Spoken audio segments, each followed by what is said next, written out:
Donald Trump just had a very long speech at the G7 event in France. As we know, a few days ago, the war in Iran ended with Donald Trump actually getting a deal with them. As we know, they were trying to get a deal for weeks now. And even that, Iran rejected the deal. And then the day later, they actually accepted it. Iran was calling it a big cover up to make it seem like everything's going well for Trump's birthday with the 250 event and him calling off the war, which is actually kind of good this time because the war was going on for too long and it was useless. Donald Trump started it mainly to get power of oil and also saying that Iran could be possibly building a nuclear weapon. As we know, Prime Minister of Israel, Benjamin Netanyahu, was saying that Iran could be building a nuclear weapon for decades now. And I don't think that's true at all. If they had one, they would have used it a while back. Donald Trump mentioned that they were spending $200 million of bombs on Iran in the last 2 days of the war. Put the clip right now. But I'm thrilled to report, and by the way, those last 2 days were brutal. $200 million worth of bombs.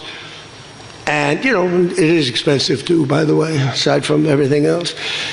And they knew I was coming for a third night. We informed them we're coming for a third night. They didn't have their Navy, it's sunk. They didn't have their Air Force, it's gone, not one plane. They didn't. Now, that's a lot of money considering that the war was being spent about $900 million a day, which is basically $1 billion. And just for it to be spent $200 million on bombs the last 2 days is humongous. Because keep in mind, Iran was striking back U.S. Air Forces and bases in Iran that was costing them millions of dollars. They broke a lot of MQ-9 drones, MQ-3 drones, and a bunch of people. There was also 400 Americans that were injured with bombings in Iran hitting an airport, which is really massive. Donald Trump also went around saying that, he was insulting Joe Biden and Barack Obama, other presidents, as he always does. As you know, he's had beef with Barack Obama for the past few years now, to be honest. There's no point. Donald Trump wants to put Barack Obama for some random crime, so I'll put the clip right now. Of it, like, oh my, look at this money he's giving us. He tried to bribe his way out. I didn't do that. Nobody mentions that. 1.7 billion and hundreds of millions of dollars. They tried to bribe their way out of it. And you know what the Iranians did? They laughed at Obama and they said he's a stupid son of a bitch. Okay, thank you very much, everybody. A few weeks ago, there was also a dispute about Donald Trump and Benjamin Netanyahu having a dispute on a phone call, and Donald Trump actually confirmed it this time, saying that it was real. I'll put the clip right now. We had this deal done. You had a deal that was going to give them legally a nuclear weapon. And if that happened, Israel would have been blown away. And in all fairness to Bibi Netanyahu, who happens to be a good man, gets a little excited sometimes. But he happens to be a very good man. We've had an amazing partnership. He's been an amazing prime minister. We have a little dispute over Lebanon. I say, you can do a little softer touch, Bibi. You don't have to knock down a building every time somebody walks into it that's from Hezbollah. But it's been an amazing partnership. But he will say, we're the big partner and he's the very small partner, and that's true.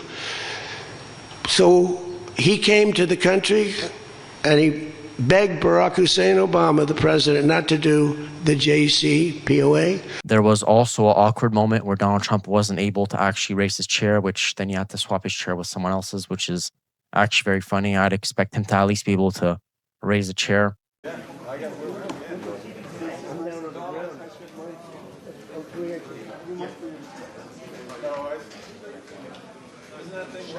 It's too late, they got it. Did you get it up?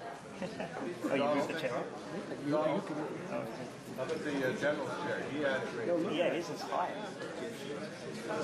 Then you look at yourself in a picture and you say, what happened? What happened? I have the lowest chair in the whole room. You know what? Wait. This is UN. Oh, is that it? I'm kidding. I'm kidding. You remember? That's funny. Oh, that's much better. Come on. It's so funny. Oh, that's much better. Thank you, Mark. I'll remember.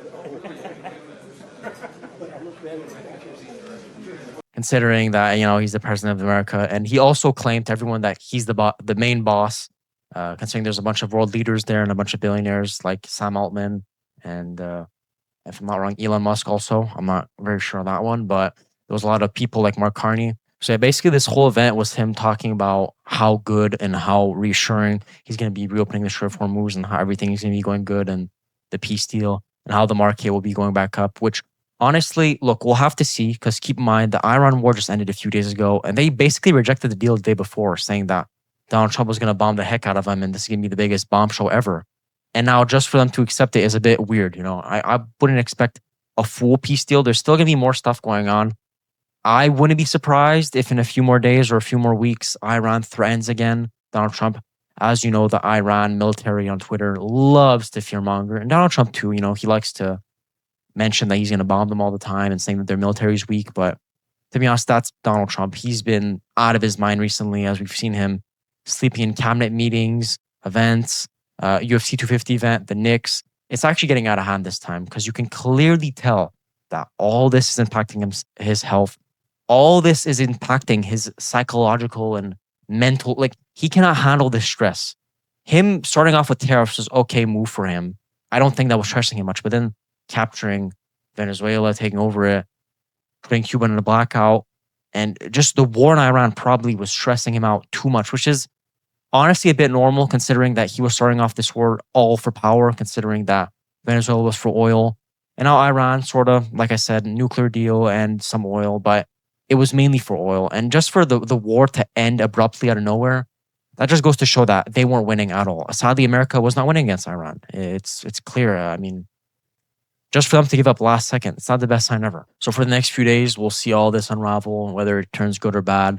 As of now, everything seems to be actually going on not that bad. I would like to say that Donald Trump is going bad and stuff and nothing's going right. But to be fair, the war's done for now. That's good.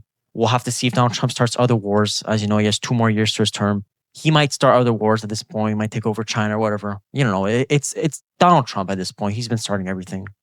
This is Matt Beerby from The Beerby Show. If you've enjoyed this and you want to see more, click subscribe and like. I make videos like this every day. I usually with my brother. He's not there right now. And we do shorts every day. Bye-bye.